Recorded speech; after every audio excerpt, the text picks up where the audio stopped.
My name is Chet Udell, and I'm the inventor and chief technology officer of eMotion Technologies. But I'm not coming to you guys as that. I'm coming to you guys as a composer, and a composer who's frustrated about the current state of our technology. And so over the course of my dissertation work that I completed last year, I devised a wireless sensor mesh interface for enhancing musical instruments, bodies, environments. And I'm also the instructor of music technology at the University of Oregon, and we're beginning a new PhD program in electronic music instrument performance, and you guys should check us out there. And so it's my pleasure to bring to you guys a little bit of background about eMotion Technologies, what it is, where it came from, what inspired me, and how you guys can all be involved. And it's my hopes that eMotion will essentially become the next step in a new generation of wireless sensing solutions. But first, musical instruments are essentially a form of technology. They allow us to create sounds that are well outside of the human vocal repertoire. And musical instruments have essentially co-evolved with our technologies ever since we were banging sticks and rocks together. But something really interesting happened. And Benjamin Franklin actually discovered electricity. And this is essentially a very historically accurate depiction of this. The Wolverine claws, not quite so much, but that's essentially how it went. A little misinformation for you guys. But what this did is it sparked a paradigm shift with how musical instruments are designed, with how we compose music, with how we listen to music. This one singular point, I believe, has really changed musical paradigms. But we're also seeing a bit of a crisis, in that since the mid-1800s, the instruments of the symphonic orchestra have largely remained unevolved or fairly similar and stable in form and function. And this is despite the accelerating development of technology. And so there essentially, I have witnessed the growing disparity between traditional music, traditional performance practice, and current performance paradigms that are afforded by our technologies. So much so that Ben Neal posits that the laptop is replacing the guitar as the primary instrument of expression for new musicians. And Christian Marcolay, a notable turntablist, says today's new guitar is the turntable. And so, so much so that we're exploring new electronic devices, and completely, few of us are leaving musical instruments completely behind.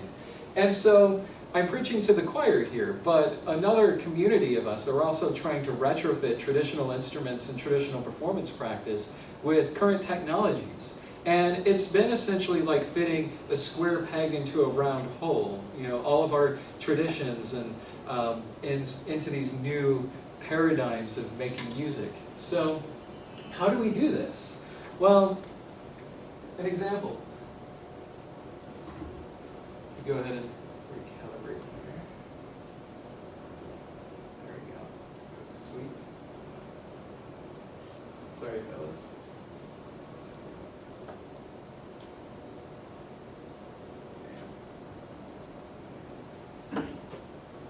So, what if my instrument were capable of controlling a variety of sonic effects? Not just using a vast array of foot pedals, racks of gear, with technicians off to the side, puppet stringing faders. But what if I could control all of these with the gestures of my instrument? For example, if I could spatialize my sound in a concert hall simply by pointing in the direction that I desire the sound to come from.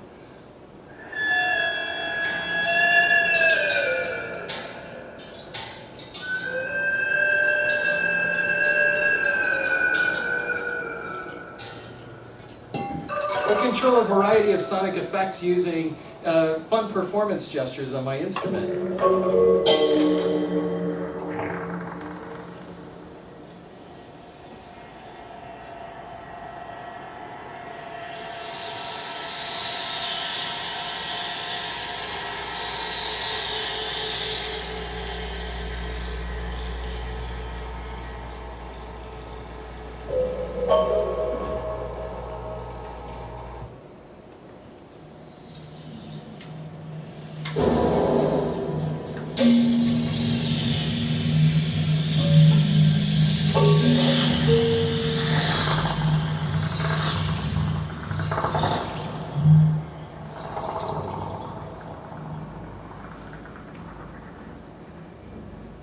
as you might have noticed, the orientation of my instrument is also controlling stage lights.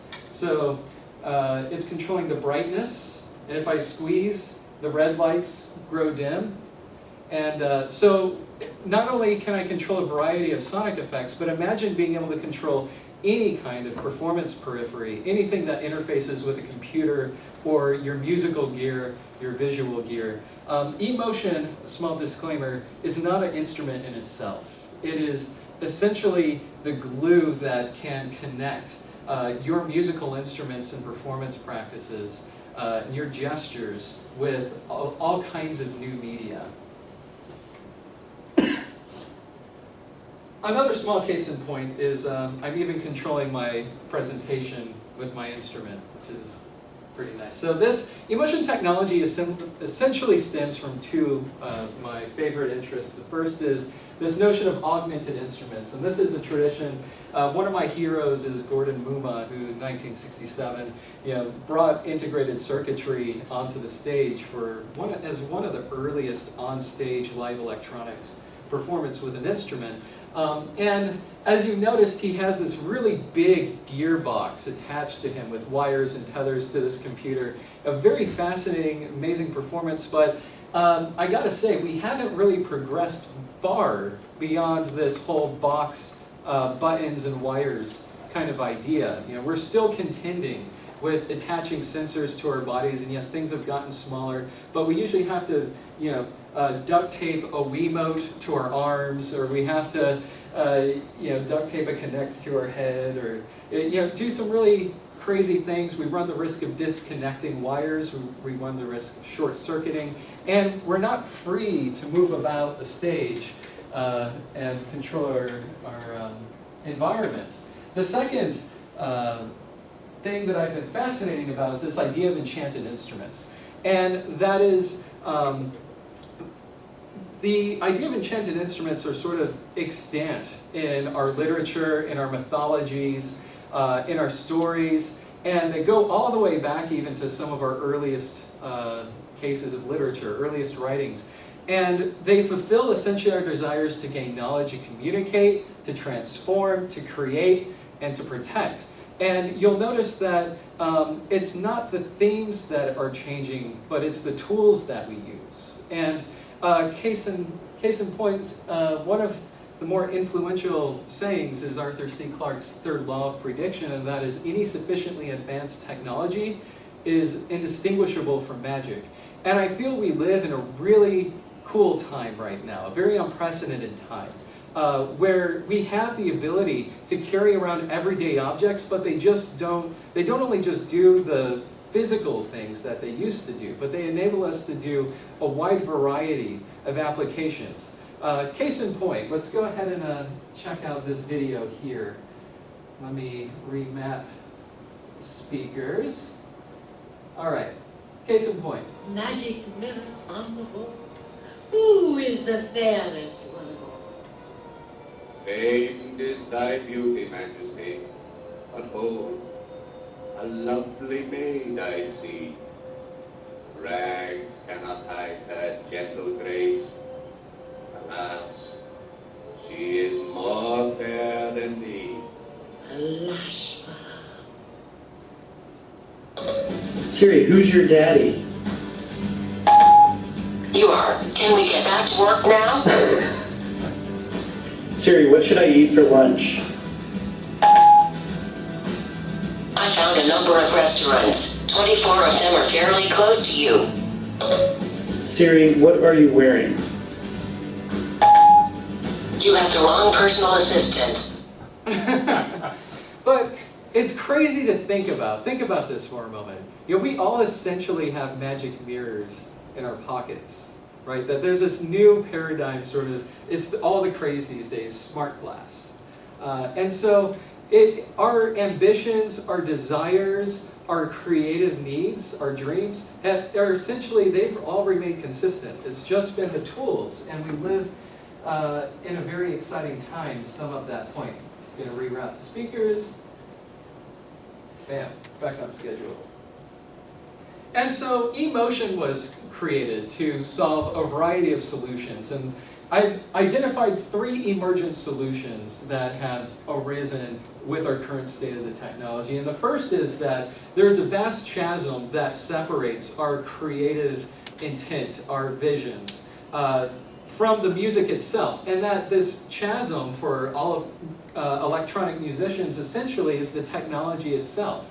And so for anyone who wants to employ sensing in their music, in their art, in their craft, it requires a knowledge well beyond that of simply, making music. And this often includes electrical engineering, includes learning different kinds of software, integrated learning or development environments, soldering, wireless protocols, programming microcontrollers, designing circuitry, debugging. And this is just a fantastically abstract, a huge field that we all have to cover if we want to very creatively employ sensing technologies in our music. Another thing is the learning curve, and that is, where a few of us have spent a lot of time, we could spend a lot of resources, and we have the tenacity to sort of overcome this vast learning curve, this barrier. Most of us actually, just give up in frustration, or we just simply don't end up with the product that we initially set out to get. So my personal experiences, when I first started my dissertation research, I essentially wanted to just create an electronic trombone in the traditions of Todd Mackover's hybrid cello, Nicholas Collins' electronic trombone-propelled electronics, George Lewis's enhanced trombone, and so I was going to follow along those footsteps. And I recall a time not knowing anything about electronics, and on a cursory Google search, I attempted to just learn something to even begin. And I recall, just being so frustrated, having millions of hits and not even knowing what I didn't know to even start on this journey of creating something using electronics with modern sensing technology. And so I masochistically signed up for a few years of engineering courses. Because if you're going to learn something, I'm of the type to get down to that level of granularity and really try to understand it. And so after a few years, I had the available skills and capabilities to essentially set out on the course of making this electronic trombone. And then I thought, what if we could develop not just the electronic trombone, but en route to getting there, what if we could design tools that other people could use, so other people wouldn't have to recover this kind of ground and take years of engineering courses to gain these capabilities. So to design something general that we could all use. Some of us have the capacities to build our own computers, which I think is a fantastic thing. You end up exactly with what you want. If you have the ability to do that, that's fine. But what if you had to design a cell phone every single time you wanted to call a friend? Or what if you wanted to toast your bread in the morning and you had to build a toaster, and you think toasters are, kind of these simple things we take for granted, and these are infinitely just complex. Try to build a toaster, it's impossible. So we do this essentially for every new project that we design some electronics for. So every single new piece, we're always developing, we're sort of always reinventing the wheel here. And this takes a lot of money. This takes a lot of time to sort of learn these skills and to build things and to debug. And very often you don't quite end up with the thing that you initially set out to.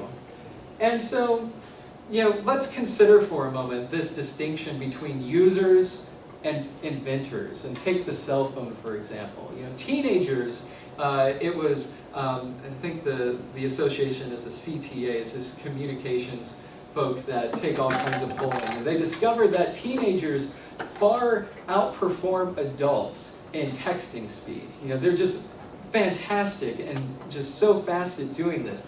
Even so much more faster than the inventors of the people who designed the cell phones themselves. And so, I'm thinking we should maybe begin thinking about that distinction between inventors and tool creators, and then the performers who can actually develop a kind of virtuosity with these tools, and they might not be the same person. So what I'm not saying is, don't teach your students electrical engineering or microprocessors or sensors. We actually need a community of inventors. We need a community of hobbyists with a wide breadth of knowledge, because this is where the innovation and the invention continues to happen. And in all things, and even with eMotion technologies, music has been at the very center. The musical needs, musical desires has been at the very center of the technology. It's a technology that was born of musical desire and not the other way around. But in order for our innovations to disseminate beyond our artistic circles and our conference presentations, we need to foster a community of artists outside of this experimental circle. Let's do a quick thought activity. I want you guys to think about the very first toys, some of the first toys you've ever played with that fostered creative play. And you might think about toys like Legos or Tinker Toys. Yeah, or even, we got some Legos in here, or Lincoln Logs. And nothing beat the smell of like opening up a fresh can of Lincoln Logs and smelling that nice wood finish. It was really nice. And the green tiles smelled different from the red tiles or something, I don't know. But there was something very visceral and interesting about these things. And so what do all of these toys, what do all of these systems have in common? They're all comprised of self-similar, interlocking, reconfigurable, reconnectable objects. And so they allow us to sort of explore, so much so that there's a low barrier to play, and that is, as soon as you can trust your child not to swallow the pieces, there's automatically, they can just enter into playing with these things immediately, and they can build and they can create whatever their heart desires. But also there seems to be no cap on virtuosity. And if you guys have ever gone to a place like Legoland, there are these monstrosities of sculptures that must have taken thousands and thousands of hours and hundreds of thousands of pieces perhaps, it seems, to build these fantastic pieces. But also, you're allowed to go beyond the scope of these toys. And that is where you might buy a box that has instructions and a picture on the front that prescribes a kind of animal or a kind of building or some spaceship that prescribes a certain number of steps for you to get to a final product. You're not forced into that paradigm. You can actually disconnect things and create your own creations from these systems. The designers of Legos probably would have never have intended to allow this idea, or intended that someone would essentially model compounds, molecular compounds with their devices, but people have, and this is a very beautiful thing. eMotion essentially takes these principles and brings it to the musical community. And so eMotion essentially is a wireless sensor mesh network for musical instruments, for the human body, for environments, and it is built on 4 very basic principles. And the first is that they be modular. And so each wireless transmitter, each sensor, we call these things emotes, performs a different sensing task. And some will sense proximal distance from an object, others sense light. One of the more powerful ones senses 360-degree orientation of whatever object it's attached to, temperature, breath, and the list goes on and on. Also, the idea is that they should be reconfigurable. And so for each creative implementation you want to use for these things, you simply select the amount of emotes and the particular function emotes that you want. And you can select 60 sonars and have them all placed in one environment. Or you can pick and choose a variety and simply turn them on and off as you desire, and the integrity of the network remains consistent, so you're free to play. The third is that they be reversible, and so that idea is that you can attach these onto your instrument, onto the body, onto the walls, And while many of us might be cyborgs sometime in the future, my idea is that we want to preserve the integrity of our instruments. So we're taking the Batman model. Imagine Batman, right? And so he's a highly trained martial artist, and he already has spent many hours developing his natural skills. But he's enhanced with this utility belts and all kinds of really cool tools. And so you're able to sort of revert back to your traditional acoustic instrument, and be that high-class Bruce Wayne. Or by night, you can go to the clubs and be the Dark Knight, essentially, doing all kinds of crazy and fantastic things. eMotion essentially enhances you with superpowers, temporarily. And then they should also be transparent. And so remember, going back to that Gordon Muma idea with the big case, the technology just has not been transparent enough. And so I wanted to preserve your full range of motions, such that as you're performing on your instrument, it's like the technology isn't even there. All you have to do is concentrate on making music. And so emotes are those individual sensor transmitters, and they reversibly stick onto your instrument. Each performs a unique sensing function, and each one is uniquely ID'd or identified by its sensor type and its instance. And so I devised a unique protocol that actually the hub can identify every single individual emote and know what kind it is and what individual identity it has. That way all the sensor streams are available and parsed out for you. And this is roughly the size. Think about 2 quarters. This is it on my instrument right here. This is roughly the size. So what kind of emotes do we currently have? So we have a variety of emotes, and they all communicate to the eMotion fuse. We'll get into the fuse in just a moment, but each one individually streams its sensor data to a central hub. You can actually have multiple hubs in the same space, and we have a button that pairs your emote with an individual base station, or if 2 base stations are on the same channel, you can communicate with multiple base stations using single sensors. So it's sort of a many-to-one and a one-to-many architecture. It's ultra flexible. So the emotes we currently have right now that currently work and function very well is the Discover 7. And this is the one that I currently have on my trombone. It has 2 force-sensitive resistors on it. It's what's allowing me to control the amount of red lights, but also scan through my Prezi presentation. We understand that the majority of our early adopters are going to be hobbyists, and that is, we've already invested a lot of money in sensors. We probably have a variety of them laying around. We know exactly what we want to do with them and how to use it. So Discover 7 is your fastest path to entry here, essentially allowing you to put your store-bought sensors into our hardware and immediately make it compatible. It has this really cool circuit embedded. It takes 3-volt and 5-volt sensors, and it automatically adapts to whether you're using a variable resistor, like a pressure sensor, a vibration sensor, a light sensor, or if you're using a 3-pin sensor, like sonars and things like that. So it's a very smart device. Our second prototype that we have out is called the eMotion Twist, and this is essentially our flagship device. It comes with a 3-axis accelerometer, a 3-axis magnetometer, a 3-axis gyroscope, 9 degrees of data, and all of these get integrated in and essentially synthesize a 360-degree representation of whatever object it's attached to, and then you have access to all of those data streams to control your performance periphery.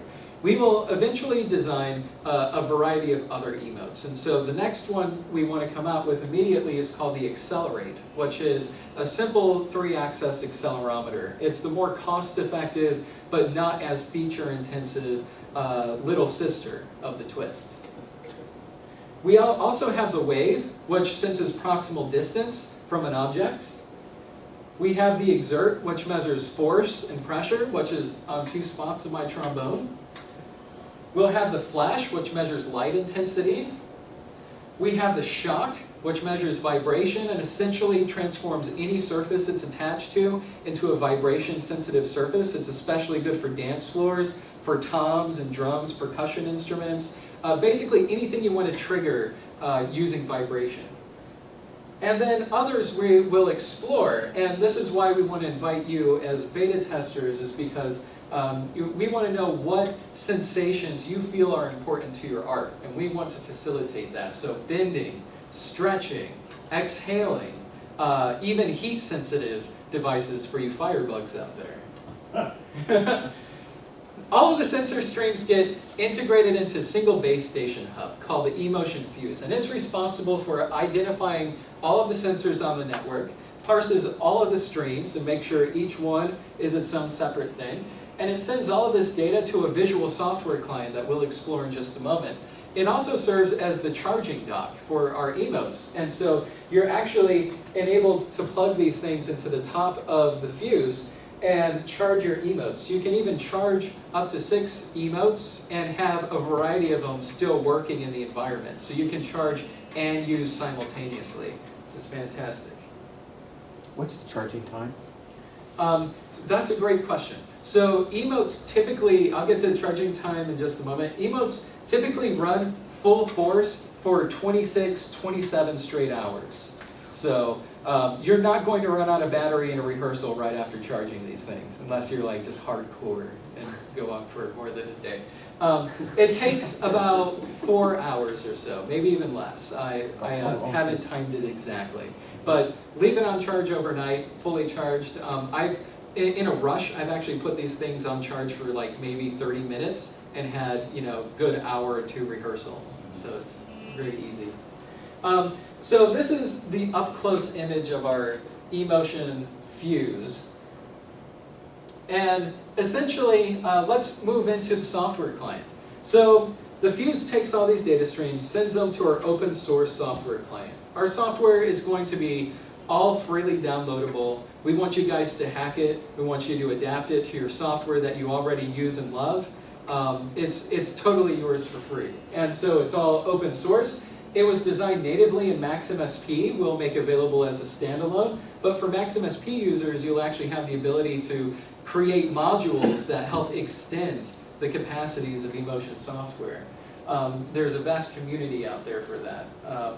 But if you're not a Max user, all of the data is available in both MIDI and Open Sound Control and UDP. And actually, if any of you have a computer that can attach to a wireless network, if you join the eMotion network and send me your IP, I can send my data to you like right now. Like that's just, I'm already streaming on a network.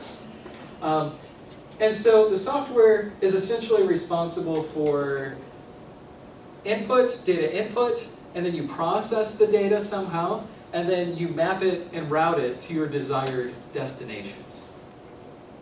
And so here's a quick demo to show you what I mean. So here's my eMotion twist, and essentially renders the 360 orientation of my instrument. And let's go ahead and check out the Discover 7 module. And so this is the Discover 7 module, and all of these pop up on the network. As soon as I turn them on, it recognizes them as a new emote has been discovered. And you'll notice that the first 3 tracks are sensitive to an accelerometer that's already built into the Discover. We're not sure we're going to populate that because we actually want the little sister, what is it called? Not the twist, but accelerate. Thank you. The accelerate. So this is essentially a hybrid prototype. But on track number 4, I want you to notice that as I'm squeezing here, that data is on track 4. Notice how it's also controlling the amount of red light in my DMX module. And so all of the eMotion modules will come preset with various things that you can control automatically out of the box, including DMX lighting. Okay? Let's say you want to process the data. You simply click on the track you want to process, and we can put on some filtering here. So notice how jittery that data is. If I turn up the filtering, look how nice and smooth that is in this window now. We also have various things like beat tracking. So as I squeeze the pressure sensor, I can track the beats per minute that I'm pulsating. This is especially useful for, musicians typically conduct with their instruments, to control tempo. And so imagine controlling the tempo of a song or a piece of music using this instrument. We can also affect physical models. And so here, eMotion comes standard with a spring mass module, and every single ones of these data streams are available for you to control and use in your mapping. So let's move on to the next thing. So we have data input, we have processing, and the next thing is mapping. And I want to introduce to you guys the digital data workstation. Where's aha, DDW. So a digital data workstation is something I came up with that emulates the digital audio workstation paradigm. And by digital audio workstation, DAWs, I'm talking about things like Pro Tools. I'm talking about indistinguishable from Magic. I'm talking about Pro Tools, Logic, GarageBand, and this is a paradigm most musicians are already familiar with. And so what we have here are various data tracks, and you're free to create as many tracks as you want. And then in this column is all of the inputs. And so as I'm squeezing my pressure sensor, notice how these data tracks are all doing the same thing. But here's the output. And so I have a list of outputs that I can go ahead and select and dynamically change even in mid-performance and set presets so that I have a DAW that essentially is malleable in mid-performance, dynamically rewiring all of my mapping scheme. Now, if you don't have MaxMSP, no problem. Check this out. We have a net raw and a net OSC automatically built in, and so you can transmit your data right over a network.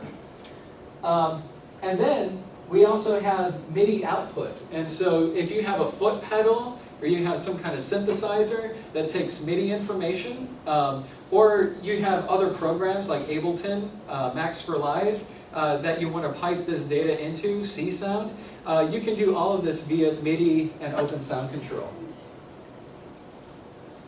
There's one small little thing here, this idea of remapping, rescaling. And so all sensor data is essentially a calibrated floating point value between 0 and 1. And when they first start up, they run through this calibration sequence, and so it doesn't matter what your battery voltage is at the time, it doesn't matter what the temperature is in the environment. For the twists, something to consider is like, for a magnetometer, it actually behaves differently and gives you a different range depending on your latitude on the Earth. And so we took care of all of that for you. Like musicians, you gotta know these things if you want to do this kind of stuff. And so we're taking care of that all for you. Gives you a free floating point value between 0 and 1, but if you want to use it as MIDI and gives you a value between 0 and 127, all you have to do is change the value 0 to 127 here. For your open sound control, this is where you would sit your index. And so it's just as simple as saying / and whatever name you want. And then that essentially indexes your data for open sound control. So that's the digital data workstation. Let's go ahead and move on. So, product demo. So where are we at right now? Well, this is essentially a call to action. And right now we've been able to patent this particular hardware and design scheme. We've been approved by the International Patent Corporation Treaty, so we're theoretically the first, or technically, the first to file all over the world. So we have something that was found by an international committee as this is a truly unique contribution to the field, to the market. Now, we're currently here. We're at the innovators. We are still developing these devices, but we're looking to ramp up. We're looking to distribute eMotion technologies out to the early adopters. And to this end, we're launching a Kickstarter campaign where you can opt into becoming a beta tester. And that is, we understand that this community here, and a community that I'm a part of, electroacoustic music composition, performance, experimental media, these are essentially our early adopters. And so, we want this community to help shape this technology. Because I feel we all have something very special to offer. And so I would really like for this community to help shape our future. We are in the process of distributing 25 market prototypes to various musicians and composers around the United States right now. These essentially, I don't know of an initiative that has ever done this before for this community. Each of these eMotion systems are worth roughly about $500. And so we're giving these to these beta testers for free. And then we've also distributed over $1,000, or are in the process of distributing over $1,000 worth of sensors to work with eMotion tech. And so these select few 25 beta testers are helping us shave off all the very rough edges and helping us push this to the broader community. This is what our model of enclosure looks like. This is hot off the press. This was given to me like 2 days ago. So these are essentially the nice eMotion enclosures here. And so we want you guys to become beta testers. We need your feedback. And we want to provide this, we want to open up this opportunity to truly shape this field, shape the direction that music performance paradigms are going, and really sort of transform ideas here. I would like to give a very special thanks to Hubert Howe for facilitating this amazing opportunity. Travis Garrison is the glue that holds together the universe for me, and he's our beta test coordinator, so big thanks to him. The NYC committee, a very special thanks to Julian Miller, my CEO, runs the business and keeps me sane. James Paul Sane, my professor and mentor. The eMotion team, very pleased to have you guys along, very supportive. Jeff Stollett, my boss. Fred Slutsky, a new partner that we've brought on. The UF Research Foundation for helping protect us, and for you, for all of you who have come to this presentation. I thank you very much for being a part of this really great time, very exciting time for us. And